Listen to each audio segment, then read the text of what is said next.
Hello, and welcome to After Scientology Straight Up and Vertical, the year end edition. This is the first time we are trying this. And Tony, welcome from across the world. Hi, how's it Yeah, going? thank you, Chris. As you can see, I'm still on the road. Yes, indeed, and a happy New Year to everybody. This is dropping on New Year's, as we said we were going to do.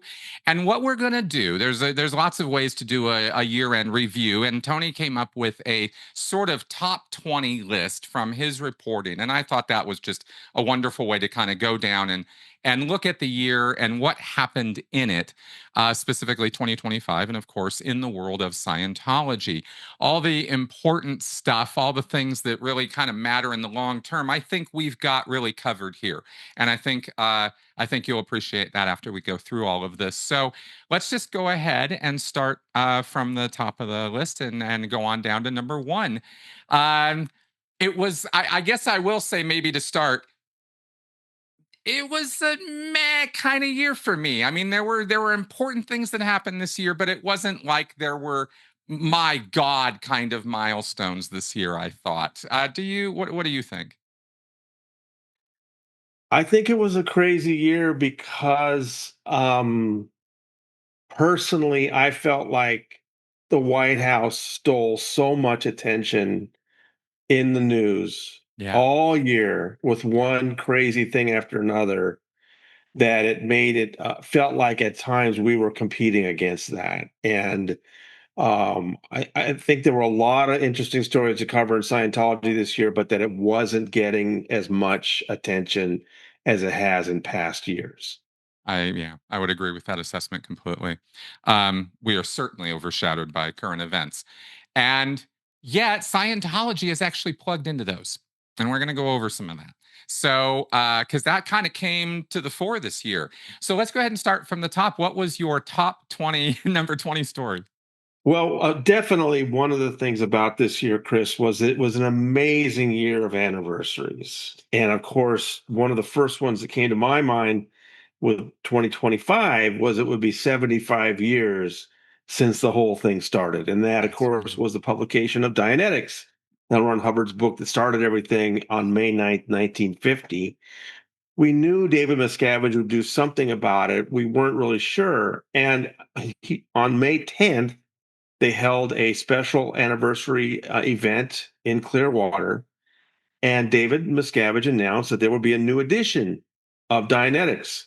So that I was very interested in. It took us a while to get a copy, and Aaron, Alex Barnes Ross managed to get his hands on one and let me know, sent me some, screenshots immediately.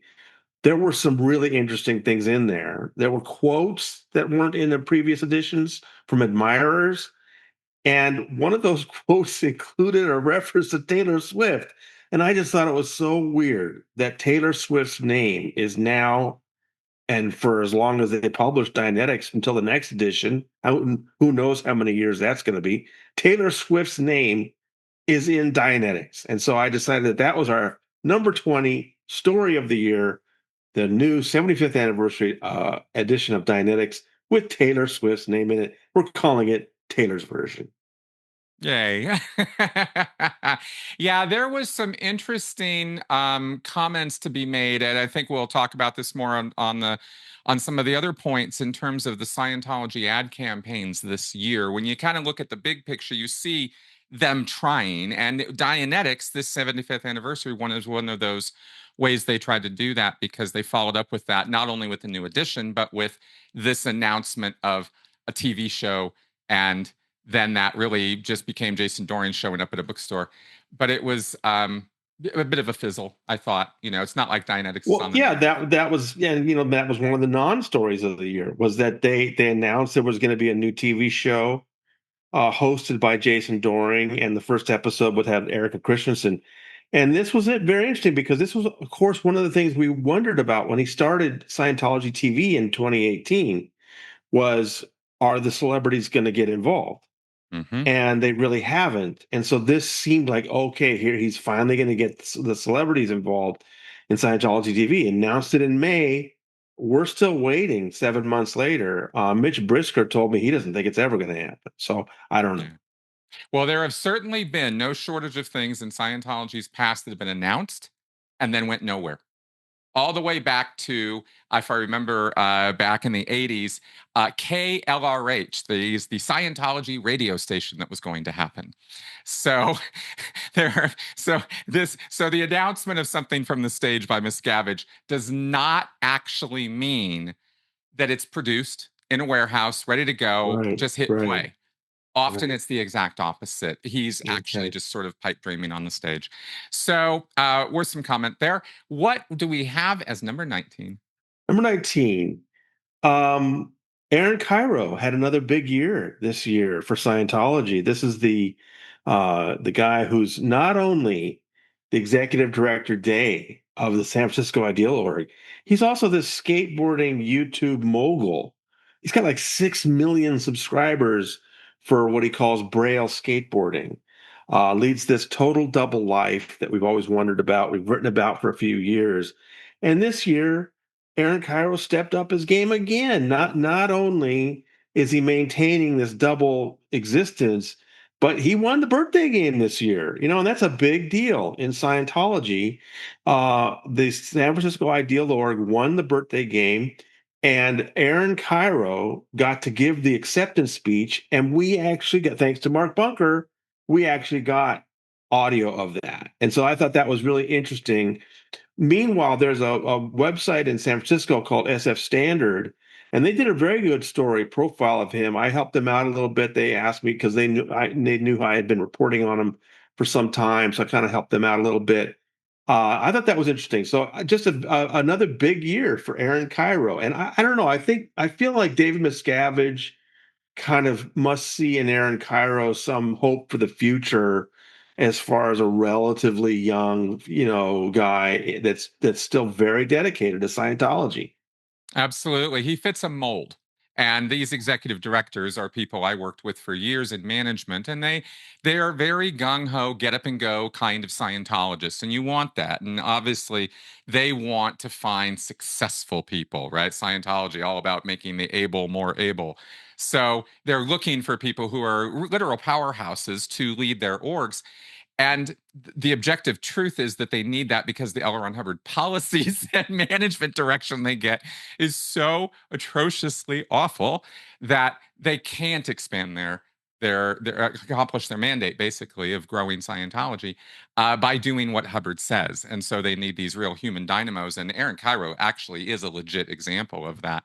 But there was some controversy with him this year over that article and his Scientology connections. That double life is kind of coming out in the open a lot more this last year. Interesting reporting. What do we have? Oh, by the way, let me comment on something real fast. That was the only mention I remember the entire year of the birthday game. And not because that's a bad reporting on your part, is because Scientology doesn't even talk about it anymore. And it's very interesting to me as an older Sea Org staff member who remembers that the birthday game was the theme that united Scientologists. It didn't used to be, Mm. money-based things. It was the birthday Oh, game and the expansion of the orgs and making auditors. And I comment on this just as another example of it just disappears, and then people stop thinking about it or even seeing it, and they don't see the big change that's happened in Scientology over these last few decades. And that birthday game was a core activity of all Scientologists. So it's interesting to see how it's sort of been relegated to the back seat now.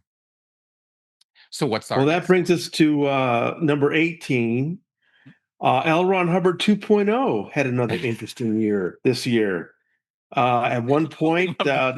this is the California ex-con, also by the name of Justin Craig, who decided he was the reincarnated L. Ron Hubbard, and he actually does have a certain number of independent Scientologist followers who think he really is the reincarnated L. Ron Hubbard. He at one point this year he's been in county jail in Tennessee, Anderson County Jail, for 4 years now, awaiting trial on some pretty serious charges of assault and drug dealing.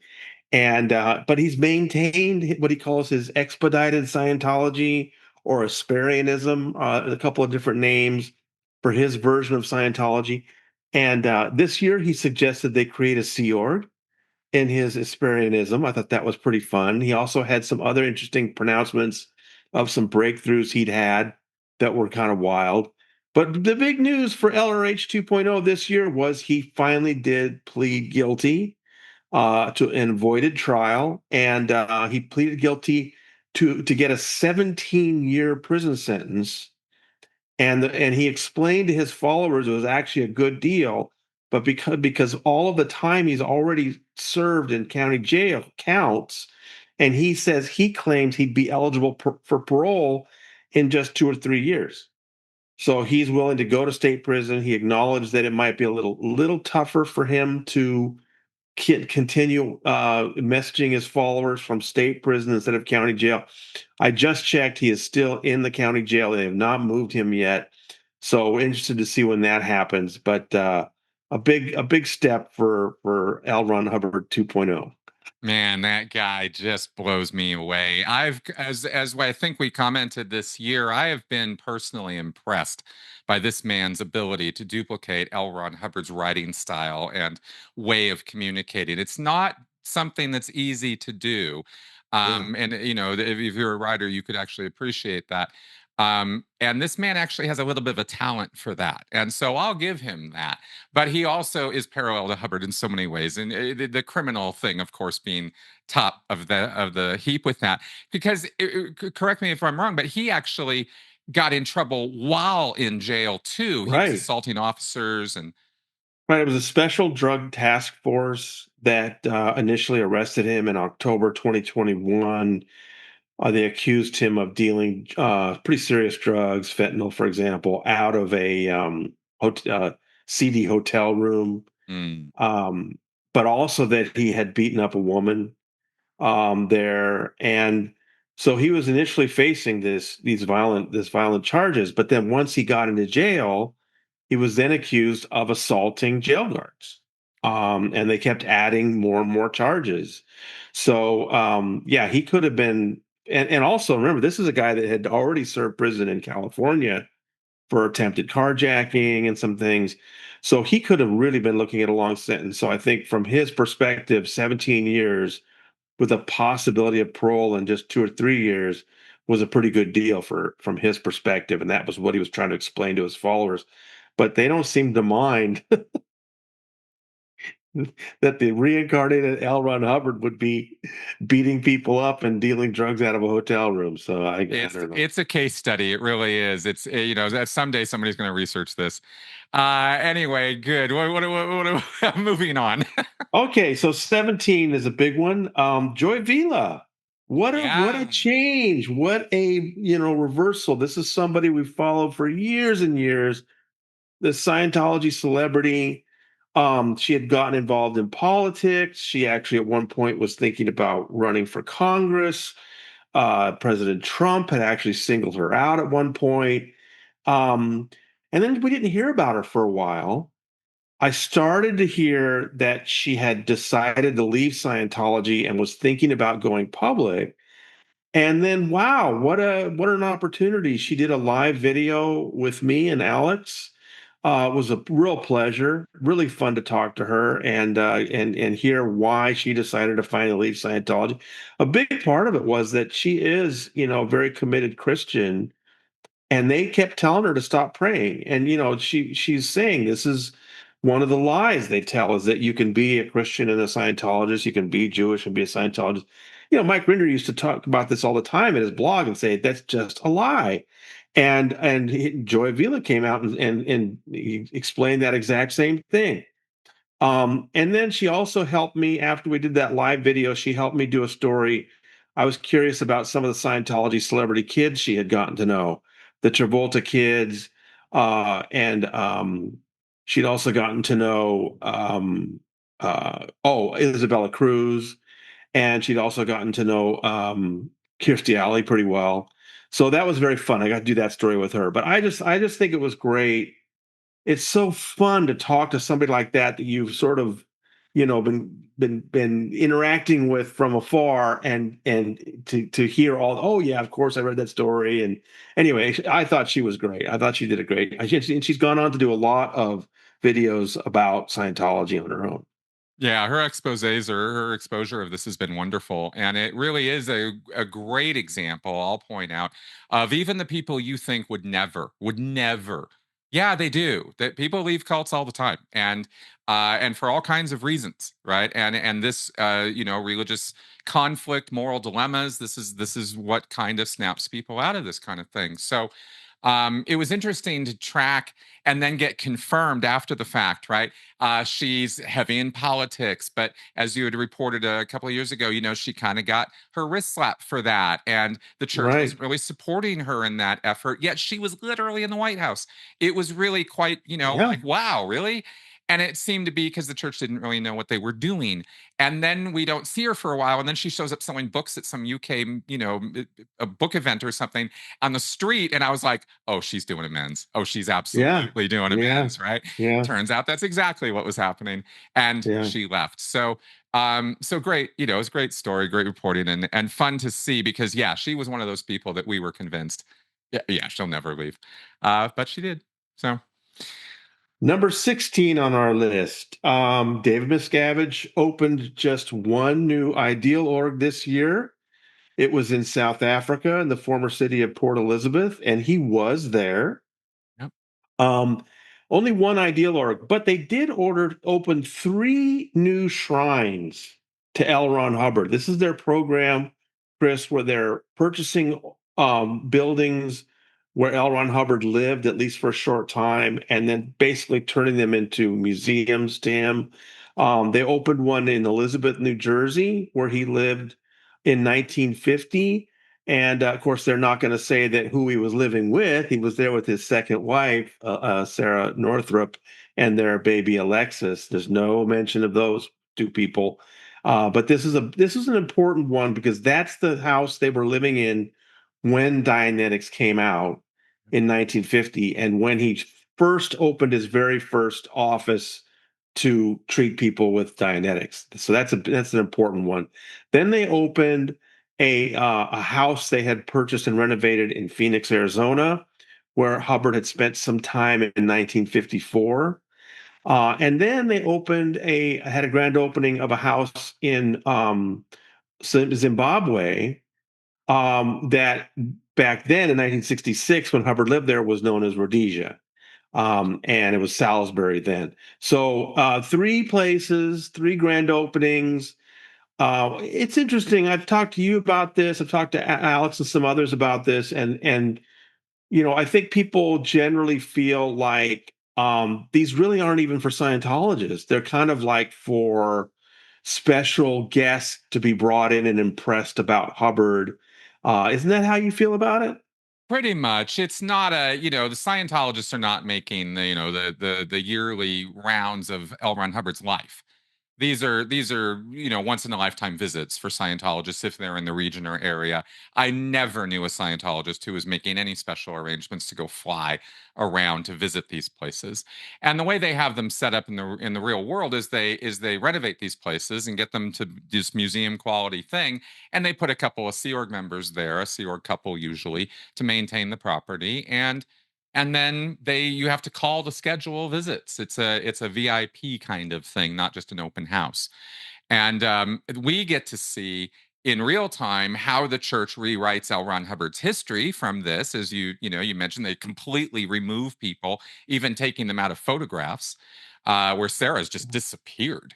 Completely. As far this is how I come out of Scientology, literally not knowing anything about her, and I had to Yeah. like learn from the bottom up, is this woman even existed? And then Alexis was a thing. That was surprising. Yeah. So they're presenting a very, very twisted version of reality in these houses. The other thing I'll comment on about this in terms of its utility to Scientology is, why invest all this money and throw a couple Sea Org members at it? Because it shows the IRS tax compliance. These are 100% religious sites. And that is what the IRS is looking for in terms of where Scientology is going to be spending its money, and they get the real estate valuation of it. which gives them investment dollars and things like that. Yeah, So those I know that's the argument. That's the argument Mike Rinder always made too, and I just don't buy it. I'm sorry. They don't. The IRS is not paying any attention. You know, the Roman Catholic Church in America closed hundreds of parishes in the last, 5 or 10 years because of some decline in numbers. The IRS doesn't care. You don't see the Roman Catholic Church going around and opening new churches to keep its tax exempt status. So I'm sorry. I never agreed with Mike Render on that. Scientology does not need to open new buildings to keep its tax exempt status. IRS doesn't care about that. I really believe they are opening new ideal orgs just to convince Trish Duggan and Tom Cummins and Jim Bridgeforth and the Fabos people to keep donating. That, look, we're doing something, we're opening buildings. And then, of course, it leaves them with valuable property. I just don't think the IRS cares about that. So, but okay, I understand why you say that. I don't buy it. I believe all things can be true at the same time. Okay, all Because right. I don't disagree with you in any way that these are valuable properties for the whales to see and even go to, and that's absolutely would be one of the target audiences for these things. No question Yeah. about it. I don't disagree in any way, but it does have tax compliance functions that work in Scientology's favor. It's just kind of what they are. But I would not argue that's the sole reason they Okay. exist. I just was throwing it out there as one of the reasons. Right. Yeah. And then one other note on the ideal orgs is, just that one opened up this year. I think the next one is going to be Puerto Rico in February. I was Uh, wondering what we the next one we was. don't have a specific date yet, but the Puerto Rico people are now saying February, and they haven't said that before. So probably that's the next one. Okay. And that's one ideal org this year. Do we remember how many there were the year before? There were a couple. Well, the year before there were four, but remember That's right. that they were delayed, and so Right. there were several years where he didn't open any because of the pandemic, and so he was able to open Austin, Chicago, Mexico City, and Paris, all within a few weeks of each other because they'd all been waiting for so long. Right. So that's why we had four in 2024, but only one this year, and Oh, and then remember what Rod Keller taught us years ago, and that is there'll be a lot of pressure on this new one in South Africa to win the birthday game this year. Yeah, of course. Yes. Right. Yeah. That's right. They have to demonstrate. This is the way they demonstrate success within Scientology. Is, oh, they won the birthday game, and of course, they would never fudge the numbers. Well, and as he explained, the new ideal org is at an advantage because it's always about change in numbers, not absolute numbers. That's right. So if you're an established org and you have 10 new people a week and you're able to get it up to 12 new people a week, that's a nice little change. But if you're a brand new Oregon, you've got one new person a week and you go to three new people a week, that's only two more as well. But percentage wise, it's much more. And so that ends up counting more. So that's why he said the new orgs tend to have an advantage because they're starting from nothing. But then in last year, Del Valle, one of in Mexico City, one of the new ones came really close, but San Francisco edged it out, and Aaron Cairo got to give that speech. Again, these numbers might all be fudged. We don't know. I have a feeling that for whatever reason, David Miscavige kind of wanted Aaron Cairo to win because he kind of sees him as the future of Scientology in certain ways. I don't know, maybe. Anything is possible behind the scenes, but I will say, having been on the front lines of the birthday game for years, they absolutely fudge those numbers. Now, not at the local level. I'm talking about at the very top. Yeah. It would take a Miscavige to put his thumb on the scale for all the lower people to agree. They don't even know that's happening, right? It just kind of works out that way. And we saw enough funny, math happen that I'm convinced that is absolutely what goes on there. So, all right. So what's next on the line? So number 15, the Billboard Wars of 2025. Wonderful surprise this year. The Michael J. Rinder Aftermath Foundation quietly put up 20 new billboards around Los Angeles, encouraging Scientologists to make a run for it. And I got to do a podcast with Phil Jones, Mr. Billboard, who explained the operation to us. And there were a number of people involved in that. Of course, it was a pretty big operation. What a wonderful surprise. And of course, Scientology was really unhappy about it. They complained about the billboards. They really didn't like the fact that some of them featured Mike Rinder saying, calling Scientology a cult. That really pissed them off, but they couldn't do anything about it. They couldn't take them down. And so Scientology then decided to put up 20 of their own or more to fight back. So that's why I call it the Billboard Wars of 2025. And then Scientology also put up billboards in places like Ireland, which just got mocked and ridiculed. They just didn't make any sense. But anyway, it was fun tit for tat. And then also, there were billboards put in the London Tube by Alex Barnes Ross and featured Mike Rinder. So very fun back and forth with billboards this year. It was really fun to watch all of that. Miscavige had announced at the beginning of the year that they were putting ad campaigns going in 30 countries. 30 Uh, countries, that's right. yeah, Ireland being one, and that just fizzled. And we saw what I wanted to just say about all of this in terms of the back and forth is we know Scientology did not have any kind of boom or expansion or, oh my gosh, right, as a result of this. And there's certainly not a hot topic item anymore. But I'll tell you what, can't give you any specifics, but I will tell you that those billboards absolutely resulted in uh, business to the aftermath Yeah, and yeah. big business. The aftermath did their year in review, and this was their busiest year yet. So I get to proudly say I'm a small part of that, and those things worked. So That's great. we'll be seeing more stuff. All right, what's next on the line? Okay, number 14, Rebecca Minkoff Oh, did Scientology no favors on Real Housewives of New York. Um, what was Scientologist and handbag designer Rebecca Minkoff doing on Real Housewives of New York on Bravo? She admitted, Chris, that it was mainly an attempt to help her, brand, that's which had been struggling since the pandemic. But of course, all anybody wanted to ask her was about Scientology, and she just dodged question after question, and it just didn't look good. And so finally, in that reunion show, you could tell at the end of the series to do a reunion show and kind of bring everybody up to current the moment, and you could tell she was just not well liked, and it just had not gone well. And they were still asking her Scientology questions, and she was still avoiding them. So it might have helped her handbag brand to do that. I don't know, but it sure didn't help Scientology, I don't think. No, I mean, I'm sure in terms of there's no, the only bad exposure is no exposure might have helped her brand. But yeah, Scientologists routinely fumble the ball on this. And it's just so funny to me how I can recall so clearly how we told ourselves we were the world's past master at this shit and how we were just PR geniuses and we could conquer any room with our TRs. And then you watch Rebecca just muff it over and over again by not being able to answer the most simple questions, and they really were pretty softball questions compared to what we could lob Yeah, at her, you yeah, know. Not to mention she's a Minkoff. So there's that whole thing to bring up, right? If you know, you know, right? We've been talking about that all year. So this, they just really don't do themselves any favors when they put themselves in front of a microphone, and it's just kind of funny to watch. right. Next, number 13. New York Magazine at the beginning of the year really propelled the Neil Gaiman story.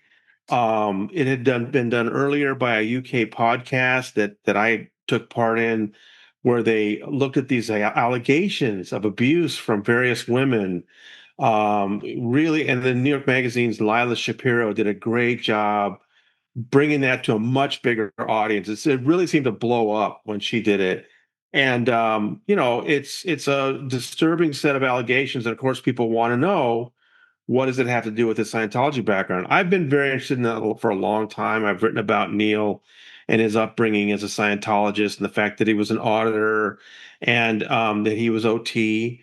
I don't know if he got more than OT 3 or 4, but he, no question, he was an OT Scientologist, very involved. Of course, his dad, David Gaiman was the most famous Scientologist in the UK. He was the spokesman for Scientology in England. He was an unindicted co-conspirator in the Snow White program. Really an important family in Scientology, and all of Neil's family is still in. His mom, his sisters, his nieces and nephews. But Neil's out, and but now he's facing these horrible allegations of abuse by women, and there's various litigation going on. He hasn't. I don't think he's faced any criminal charges, but New York's, like I said, New York Magazine really propelled that story in a big way this year.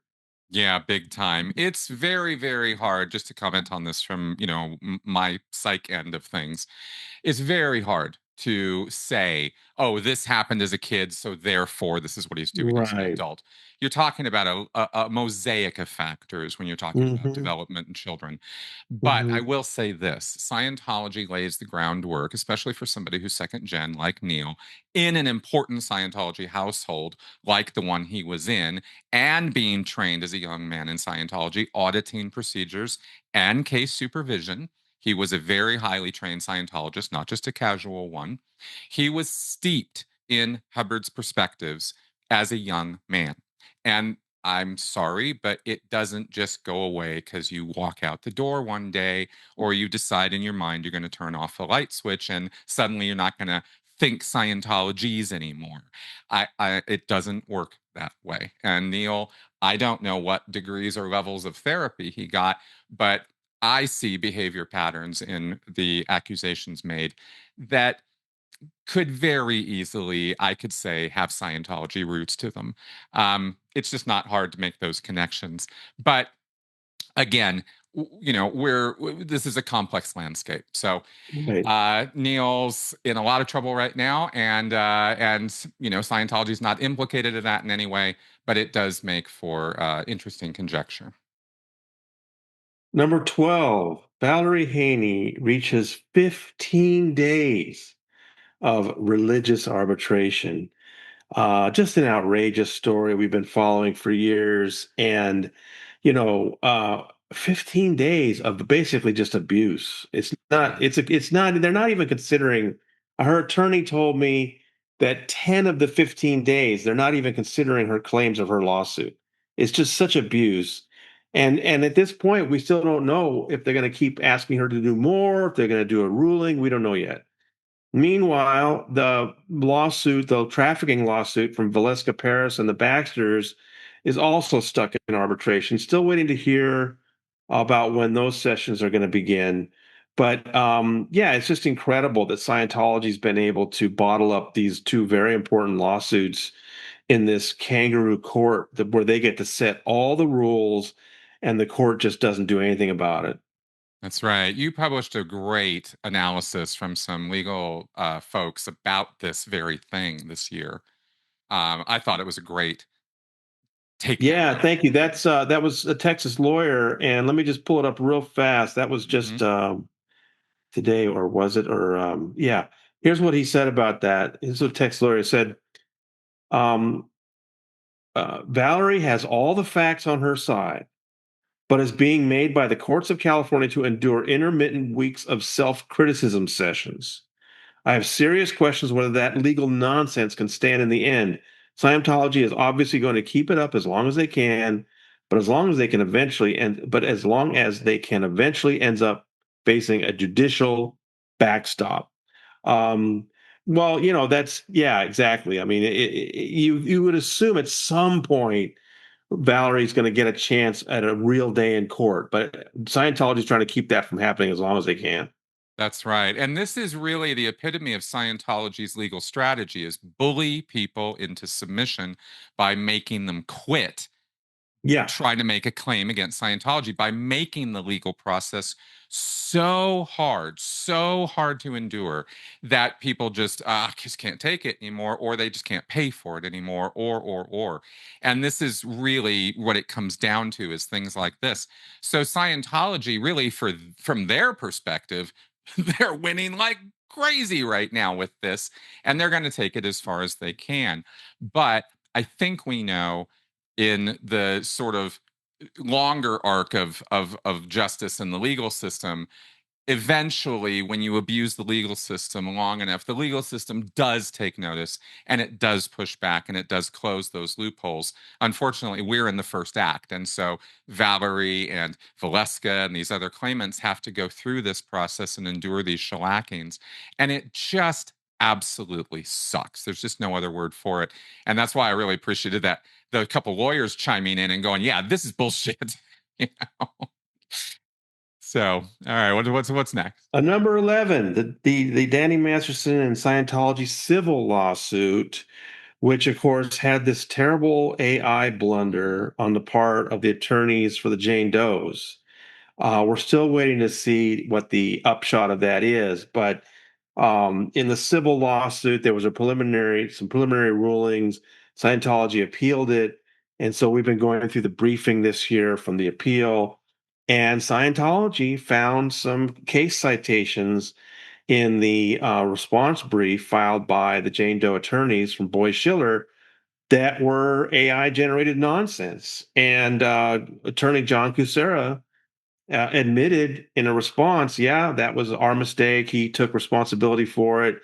And the most troubling part is that they tried to submit a replacement brief that got rid of the errors, and the court denied it, did not allow it.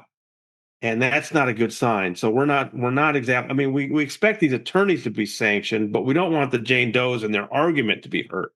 So we're waiting to see what the result of that is. But look, you do not want to make mistakes when you're facing Scientology in court. Mm-mm. It's already tough enough. Uh, God, I mean, artificial intelligence, I think, causes so many problems. But I think a lot of people are watching this because there's been a lot of AI problems in court, but not with a firm like Boy Schiller. This is really the biggest national firm to get caught doing this. And so a lot of people are watching to see what the court does about this. And so we're just going to have to wait and see. Yeah, unfortunately, I'm pretty sure an example is going to be made. And I have to say, in the bigger meta picture of this, an example is necessary. It really sucks it has to be this case. And I really, really, truly, I truly hope that this does not derail this. It is a big deal. It's a bigger deal than some of you might think because the entire legal system revolves around paperwork and reference to other cases and citations. You cannot be filing information into a legal system with cases that don't exist, Yeah. that you can't look up, that you can't find. This literally is the acid that will dissolve the system. So the legal system is pushing back very hard on this. And I hope they get a resolution that still gives the Jane Does their day in court. Yeah. All right. Well, let's get into the top 10 stories of the year. Number Yeah. 10. Dr. David Minkoff fails to get himself out of the Mills lawsuit. This is Layla Mills filed a negligence lawsuit against Scientology and Dr. Minkoff, Rebecca's father, after the death of her daughter Whitney. This year, the Scientology entities are like six of them managed to get to work out a settlement with Ms. Mills to get out of the suit, and we hope she got a big, nice, fat paycheck. But Minkoff is still in the lawsuit, and she's still suing him. He had tried to get out of it by arguing that the experts she was citing weren't proper because they weren't alternative medicine doctors like him, but the judge didn't buy that argument, and so he's still in this. So they're going through discovery now. They're doing depositions, but it'd be nice to see Dr. Minkoff get exposed a little bit more in court here because remember, this is the doctor who lost his license for a year because he prescribed sedatives for Lisa McPherson without even seeing her. That's right. And so he's one of the few people that actually paid a price of some sort. He lost his license for a year and paid a $10,000 fine after the death of Lisa McPherson. So here he is involved with another Scientology death.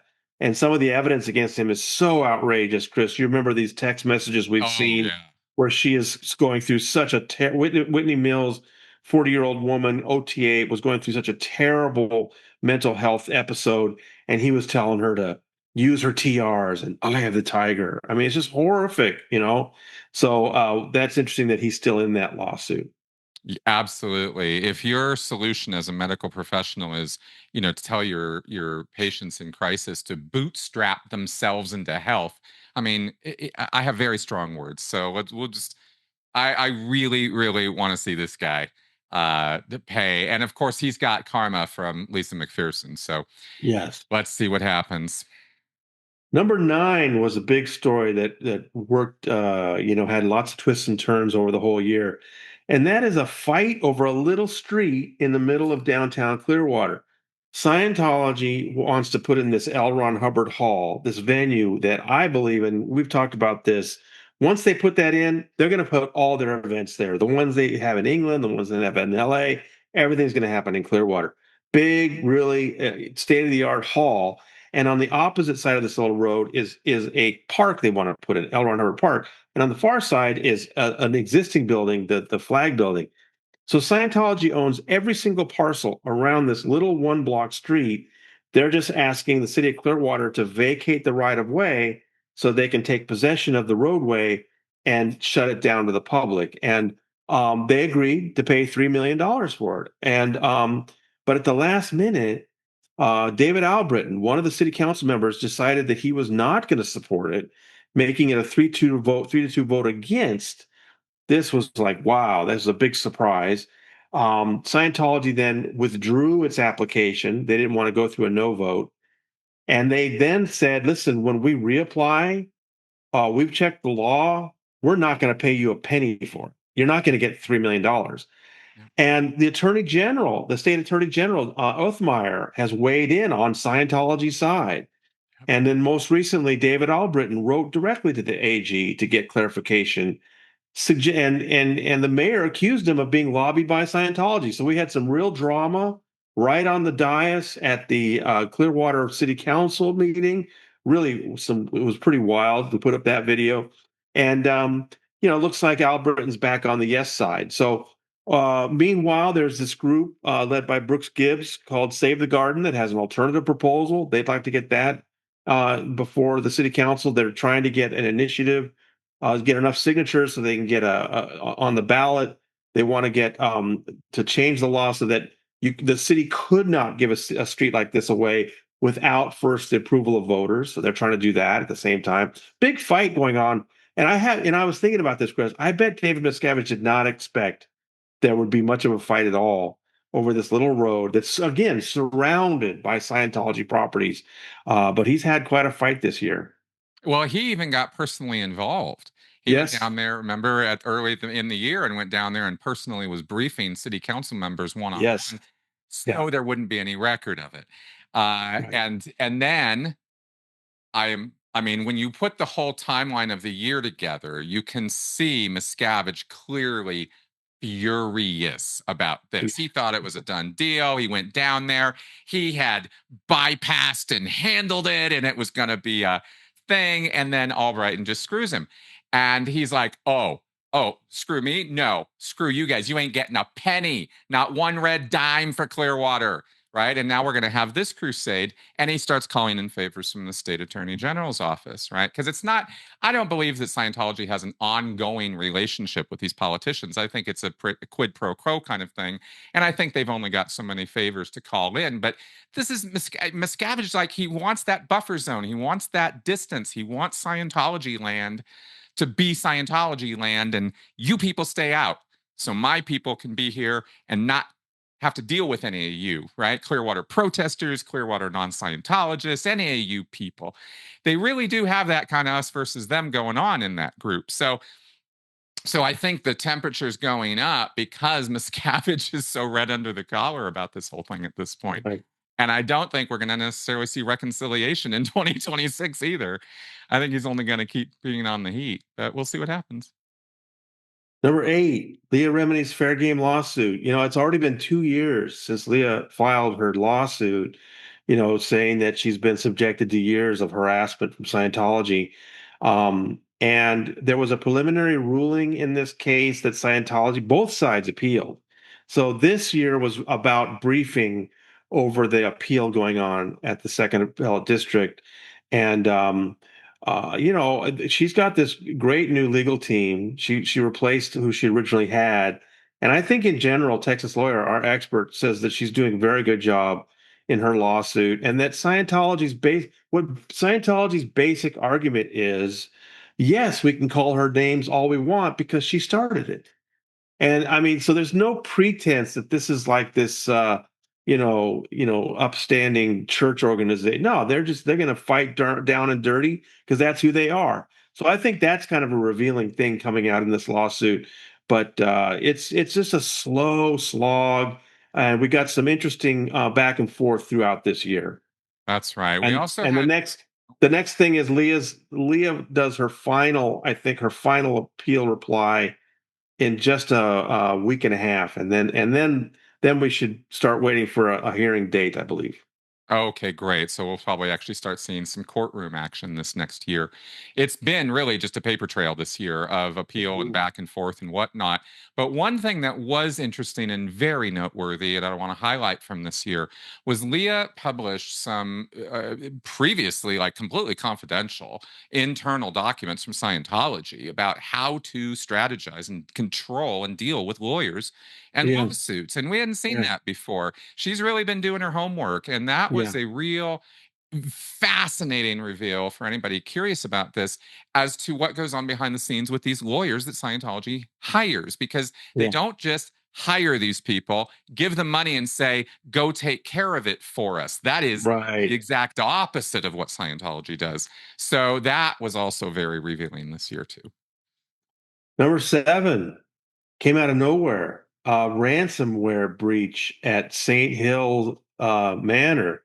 Apparently, one of these Russian-based ransomware gangs managed to breach the servers at St. Hill Manor, Scientology's UK headquarters, and got really deep in. And then what the way they work is they basically threaten whoever the target is, listen, you need to pay up or we're going to reveal all your information.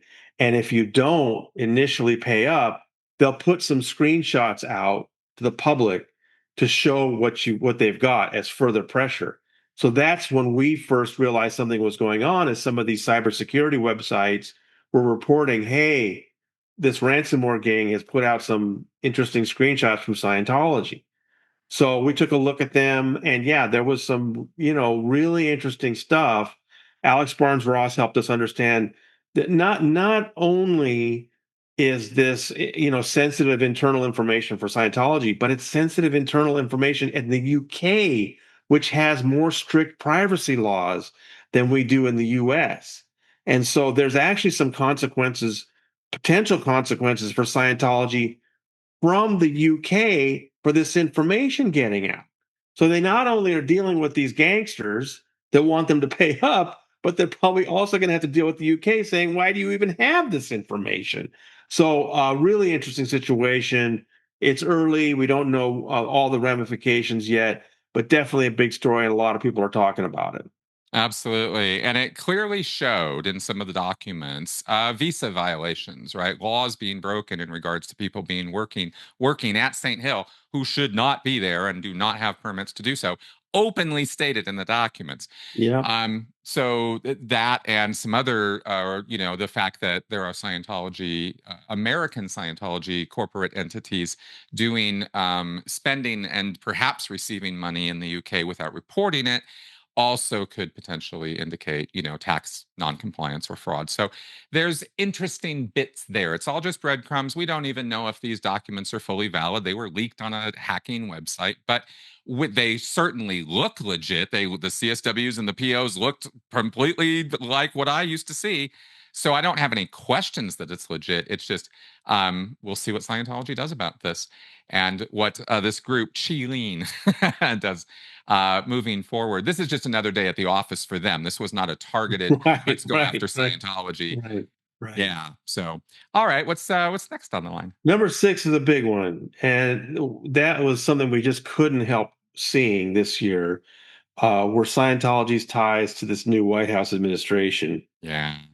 When President Trump was elected to his second term in 2024 November, Mike Rinder predicted that it would mean 4 years of inaction on Scientology, the Department of Justice, and that certainly seemed likely after Trump then named Scientology friendly former Florida AG Pam Bondi to be the U.S. Attorney General. I mean, that was just stunning because we know how friendly she's been with Scientology in the past. She's not a Scientologist herself. I see people accuse her of that all the time. Not true. She goes to an evangelical church in Tampa. She's a Christian, but she's been very friendly with Scientology. And I just don't see the Department of Justice under Pam Bondi being interested in investigating Scientology. We also noted that Scientology's top donor, Trish Duggan, was appointed by Trump to the board of the Kennedy Center. OT Scientologist and attorney John P. Cole, Greta Van Susteren's husband, was named deputy envoy to Ukraine and has also become Trump's guy for Belarus. A very interesting Wall Street Journal story recently about the things Cole is doing in Belarus. And Health and Human Services attorney, Secretary Robert F. Kennedy Jr. has been working with OT Scientologist attorneys to litigate against vaccines before he became HHS secretary. And then recently, the thing that really amazing, the president commuted the 7-year sentence of a Scientologist fraudster, David Gentili, just a few days into his after he started serving his sentence. But he has not granted clemency to Gentili's non-Scientologist partner in crime, Jeffrey Schneider. The New York Times dug into this, asked Scientology about it. Scientology denied they had anything to do with this clemency. But I mean, that's just pretty blatant. When you got two people, one sentenced to 6 years, one sentenced to 7 years, the guy who got 7 years has got not only clemency, not only does he not have to serve another day in prison, they also wiped out his restitution. So the victims that were going to get millions of dollars back get nothing. He's the Scientologist. The other guy, he's still scheduled to go to prison, and he's a non-Scientologist. So really interesting ties between Scientology and this White House, and kind of troubling. So we'll see. And hey, we're only 1 year into this term, right, Chris? So we'll see. That's right. Oh, these are very disturbing, and the fact that there are favors owed, on the ledger here is something we should pay attention to because, as we recently talked about, we have this R1 visa policy changes, for example, and this is where the church is really going to need some federal favors because they are the biggest consumers of that line. So we see that, we see this, this European thing, Belarus. I mean, we don't know where this could all go in terms of the church's desires, and we might not. I kind of wonder because this stuff is so all behind the scenes, we don't find out about it, for month 2, 3, 6. But I do wonder about one thing with the Gentili, because Gentili's case was being followed for, Jeffrey Augustine specifically has really been following that and reporting on it Yeah. for a long time. The guy finally goes to jail, then he gets it commuted and gets the get out of jail free card. Do we know, like Masterson, do we know if Gentili ever got nailed by the church itself? Was he ever declared or anything? We don't know that. I don't think we know that. All I know about him was he was a New York-based Scientologist donor. People I know from the New York org told me, oh yeah, he was a big figure there. Um, Scientology is denying they got involved in his pardon, his clemency. Um, and so we don't know yet exactly how that came to be. Okay. But again, it's just so interesting that he got the clemency and his non-Scientologist fraud partner did not. It That's the thing it is. that's so weird. Yeah. It is. It makes one wonder about backline connections. And also, of course, it's already been reported on that there is a pay to play aspect to getting these pardons and clemencies. And Right. so Right. it could just be a straight financial thing too. And Scientology's just coincidentally and there. Could be. But it's regardless of how it happened, that it happened and this guy's got a get out of jail free card really sucks. Um, but I was thinking that if he didn't screw over any Scientologists in the process or the church in the process, then he's probably still in the free and clear with the church. And and he can go right back to services. So guess we'll see what happens there. Well, and speaking of that, let's go on to number five. We're in our top five now. Number five story of the year was Danny Mash's criminal appeal. We saw this was a year of briefing, right? Uh, Danny's criminal initial appeal brief came in January. And then in August, the state attorney general answered it, and Texas lawyer was very impressed with what the California state attorney general submitted and said he thinks Danny's staying right where he is. Danny's defense then got an opportunity to do a reply, I believe in October, but they also filed a habeas corpus petition. And we knew this was coming. Um, and I was surprised at, the difference between the two is this: in a direct appeal, what they're trying to argue is that Danny did not get a fair trial based on what happened in the trial. So they're talking about the Jane Doe's testimony. They're talking about Judge Olmedo's rulings. They're doing what they can to say that what happened in the trial was not fair to Danny, and they are arguing about the Scientology content. In the habeas corpus petition, they're more arguing what was not in the trial, what the trial should have had in it that didn't have.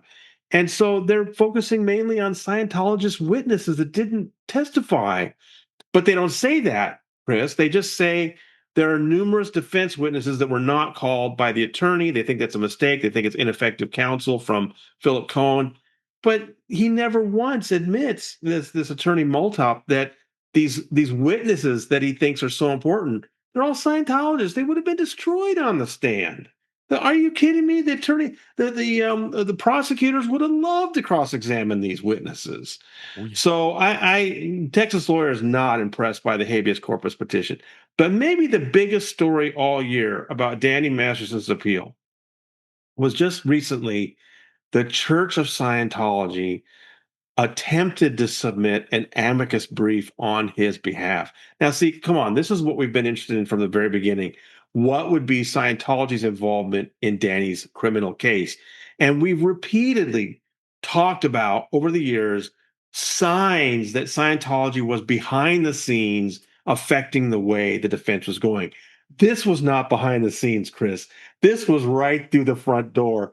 They're coming in and saying that his conviction should be overturned because of religious bigotry in the courtroom, and the appellate court denied that amicus brief. They just didn't. They did in like a week. They just said no, no thanks. We don't want that.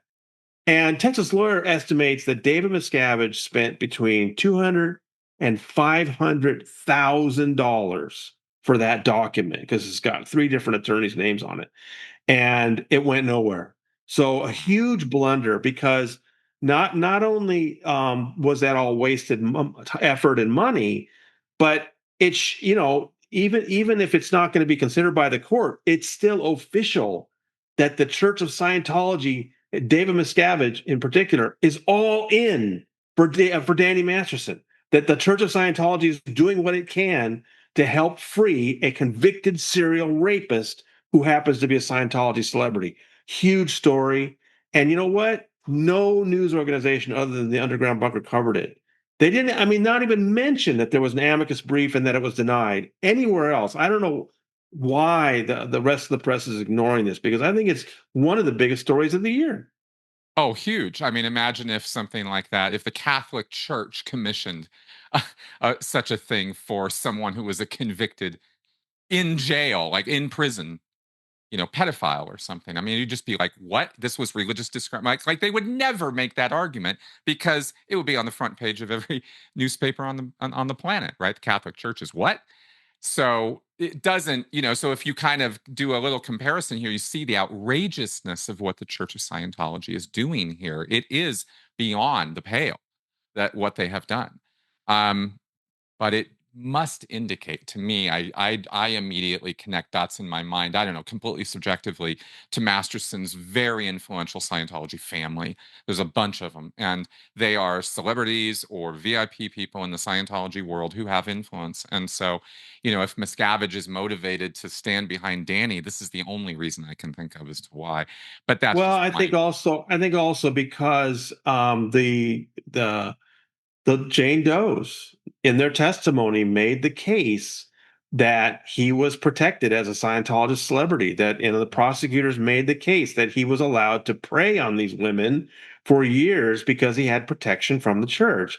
And so Scientology sees this as an attack on them.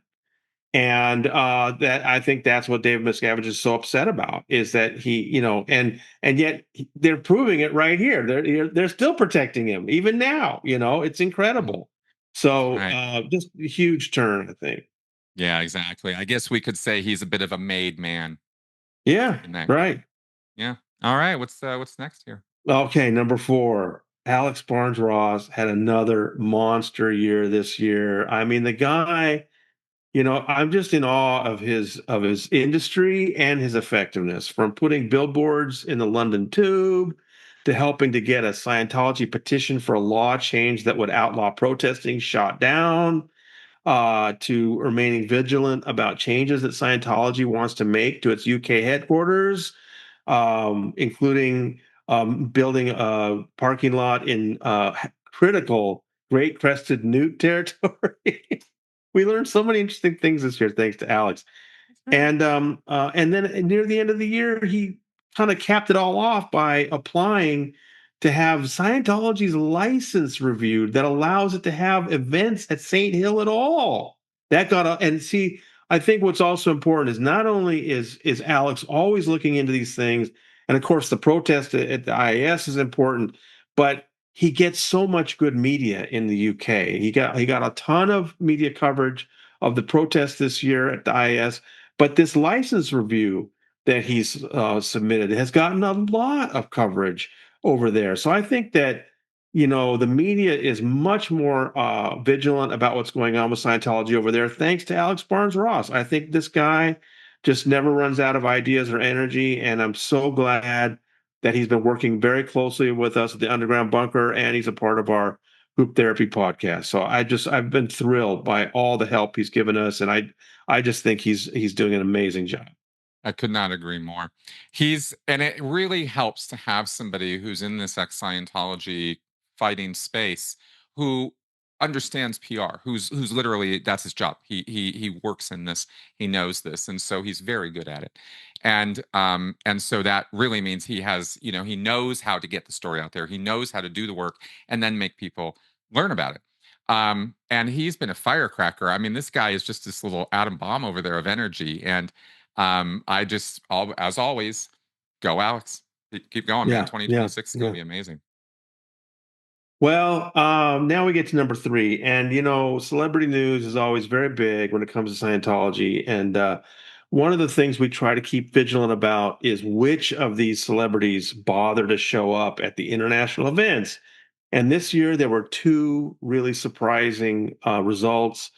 For the second year in a row, Elizabeth Moss was photographed in the front row at the L. Ron Hubbard birthday event in March, giving church leader David Miscavige a standing ovation. She's really stepped things up since her dad died 2 years ago. So there she was again. And again, story you only saw in the Underground Bunker. Nobody's talking about it. None of the other media is talking about Elizabeth Moss, and keeps showing up at these things.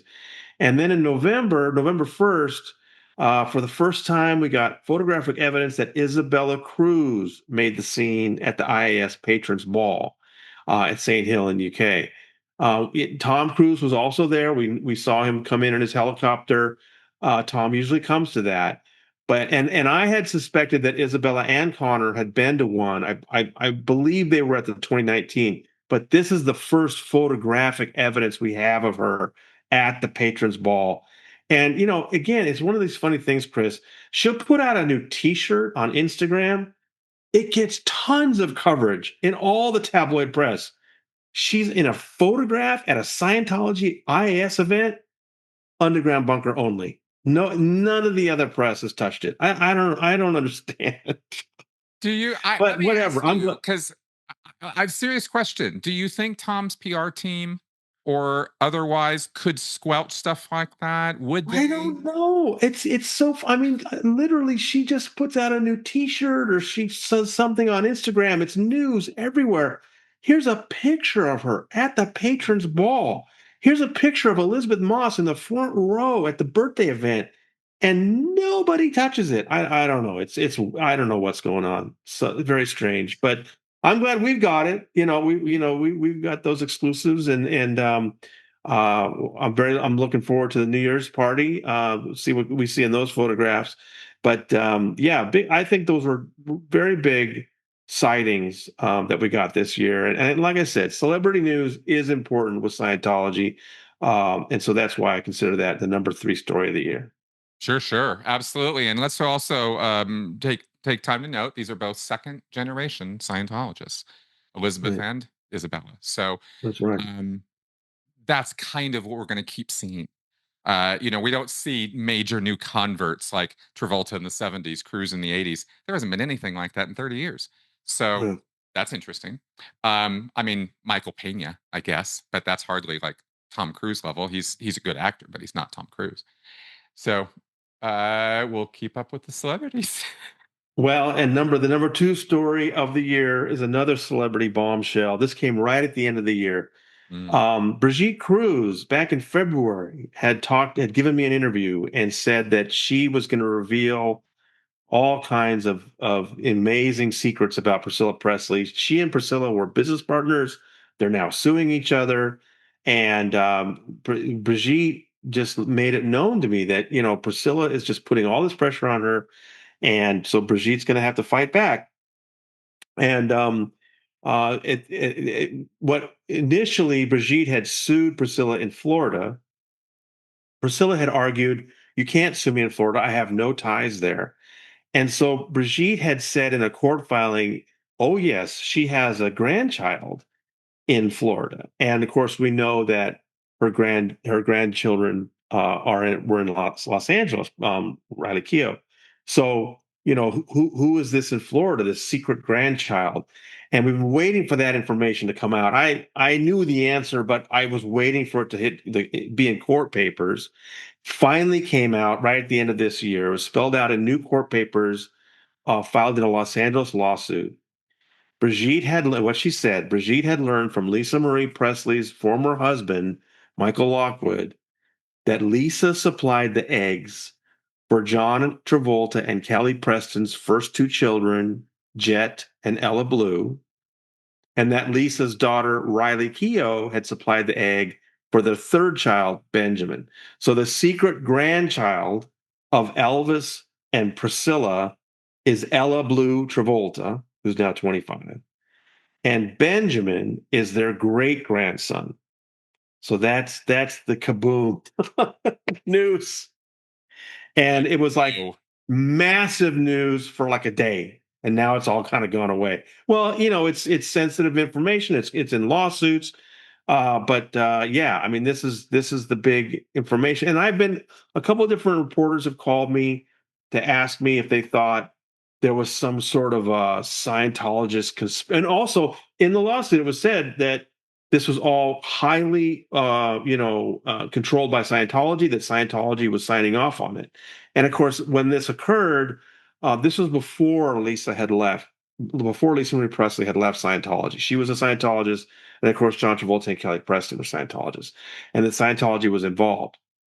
So I've had some reporters call me and say, "Tony, was this some kind of plot to create a super Scientology child?" And I was like, no, get off that. Look, Lisa Marie Presley and John Travolta had been very close friends forever. I think Lisa just wanted to help out her friends. John Travolta and Kelly couldn't have kids of their own, and Lisa stepped in and wanted to help them out. I think that's all. I really think that's all about it. And then they're very highly privileged Hollywood people. They're Scientologists. They're friends with Scientology. I think that's all it was. But yeah, huge news. And we'll see. And then what's very interesting was Priscilla's response when she was asked about it. She said it was outrageous. And then Brigitte Cruz's attorney pointed out that's not a denial. that's right. Exactly. And as we discussed, we're talking genetic relations here, right? We're not talking about, legal that, that they're, attending each other's family holidays and stuff. This is egg donations, but it's very highly personal, but at the same time, very revealing of, stuff that Scientology kind of does and arranges behind the scenes. And it's like, wow, okay. Crazy. Guess we'll see where this goes. And we've also had this continuing conversation through the year, where Priscilla Presley, right? Is she, isn't she still in? Because she publicly says, I'm absolutely not a Scientologist. And yet we see continuing indications that she actually very much is still a Scientologist. So that's why we follow these things. Now, what's the sorry, So fine. that brings us to the number one story of the year, which took place just 5 days into 2025, and that's when we lost Mike Rinder. And I think quite a few of us learned about it because we got an email from Mike. His wife Christy sent out an email that he had written that he wanted sent out when he had passed away, and that's how we learned. And so I had to scramble and put together a story, and then I was able to put together tributes from people like you and Lawrence Wright and Alex Gibney and Tom DeVaught and all these people that knew Mike so well. I was able to put that together for several days. But here it is a year later, and I'm still coming to grips with it. I mean, I'm still all the time coming up with questions I wish I could ask Mike Rinder. He was such an incredible resource and such a amazing, source for learning about Scientology. And he was so fun to talk to and deal with, and I miss him so much. You and me both. My memorial, video to him still is one of the most important things I've ever said. Mike was a god among us in terms of his effectiveness, his compassion, his care, his kindness. I mean, he was a friend in every sense. Yeah. And I was privileged to know him, and I knew him in the Sea Org very, very briefly as a very, very senior exec, and so we were never friends in the Sea Org. I was just in the same room with him a couple times, and he was intense. He was an intense Sea Org member, but he wasn't a scary Sea Org member, and I know the difference, right? Because I met a lot of scary Sea Org members, and Mike was never that, and that's how you kind of know who the person really is, and then they come out and they demonstrate that over and over and over again. And I just don't think there's anybody who ever passed the test of, you know, the post cult, for lack of, what else am I supposed to say, the making up the damage, the making the world right for all the wrong that you did. I just never saw anybody do it better than Mike. So he is somebody who should always be remembered in this fight. And we also lost Becky Miscavige this year. That's right. Ron Miscavige's wife, Becky Bigelow, the two of them escaped from Scientology in 2012. And at least they had a few years of freedom to enjoy life outside of Scientology. So I was very happy about that for them. But That's right. yeah, she was young. It's a shame that she had some terrible health problems and died so young. Yeah, exactly. And then just to note this for the year, on the Scientology side, Marianne Powell Yep. was lost to us this year, and she had been the Scientology spokesperson or involved with OSA and that kind of thing. No, that was She wasn't a Charity's spokesperson like her Right, sister-in-law, right, Corinne Powell, but she was an enforcer. And that's right. there was for a while there was a team of three Scientologists that were sent out to try to convince ex-Scientologists to keep their mouths shut. And she was part of that team. So Right, right. One of the few who actually stuck in to the bitter end in Scientology, you could say, right? Which speaks to her character, I'll say, having having been in there and gotten out. So quite a lot that actually did happen this year. I'm glad we did this coverage this way. There was a lot that happened here. Tony, your reporting, of course, is the basis for all of this. So I'm gonna say at the end of this year, for my channel and for the people who watch this show, I believe that we all owe you thanks for your work in this. Your reporting is stellar, And as you've mentioned, sometimes you're the only one reporting on some of this. And 3 years from now, that kind of thing ends up being important sometimes. And, Yeah. when we look back. So I would like to, ring in the new year here with, some lauds in your direction. So thank you Well, for what thank you you. do. Thank you very much, Chris. I had another wonderful year chatting with you. It's been a lot of fun. And yeah, I mean, look, the only reason I can keep doing this is I have so many people that contribute, that help me out, so many great readers that comment, and still having fun, man. And this year, I like as I started out this whole thing by saying it was a year of anniversaries, and November 30th was my 30th anniversary since my first Scientology story. So still going strong. Wow. Wow. All right, folks. Well, this is the place to get all your Scientology news and rundown. So check back in with us each week. We post on Saturdays. This is the New Year's episode. So we will see you next week with the wrap up for this for the first week of the year. And on that happy note, I hope you guys are ringing in a great new year.